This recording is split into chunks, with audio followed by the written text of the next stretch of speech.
সকালবেলায় আজকে গাছ থেকে একটা ছোট্ট এঁচড় পেড়ে নিয়েছি। আমার তো এঁচড় খেতে খুব ভালো লাগে, কিন্তু এঁচড় কাটতে আমার একটুও ভালো লাগে না। তেল নিয়ে নিয়েছি ভালো করে দায়ের মধ্যে, আর হাতে ভালো করে মেখে নিয়েছি।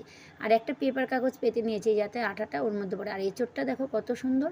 আর আমাদের গাছের এই এঁচড়টা কিন্তু খুব ভালো সেদ্ধ হয় জানো। তো পাতলা করে কেটে নিয়েছি। আর আজকে করবো রসুন পেঁয়াজ দিয়ে, আর কতগুলো আলু কিন্তু কেটে নিয়েছি। আমি এঁচড় করলে একটু বেশি করে করি, কারণ আমার কাছে খুব ভালো লাগে আর সবাই খুব ভালো খায়। আর তোমরা, এর আগে একটা আমি এঁচড়ের ভিডিও করেছিলাম, সেটাই কিন্তু অনেক অনেক ভিউজ হয়েছে আর অনেক কমেন্টও হয়েছে। সবাইকে অসংখ্য ধন্যবাদ যে এত তোমরা কমেন্ট করেছো। প্রথমে এঁচড়টাকে দেখো আমি প্রেশার কুকারে একটা সিটি দিয়ে নিয়েছিলাম, তারপর দেখো মশলাটা ভালো করে কষিয়ে নিচ্ছি। মশলাটা কষিয়ে নিয়ে তারপর কিন্তু আমি এঁচড়টা দিয়ে দিয়েছিলাম, তারপর একটু ঢেকে দিয়েছিলাম জল দিয়ে। তারপর দেখো কি মাখো মাখো হয়েছে, আমার তো খুব ভালো লাগে। আর তোমরা যদি প্রেশার কুকারে সিটি না দাও, এমনিও কড়াইতে সেদ্ধ করে নিতে পারো। কেমন হয়েছে কমেন্টে জানিও। ওটা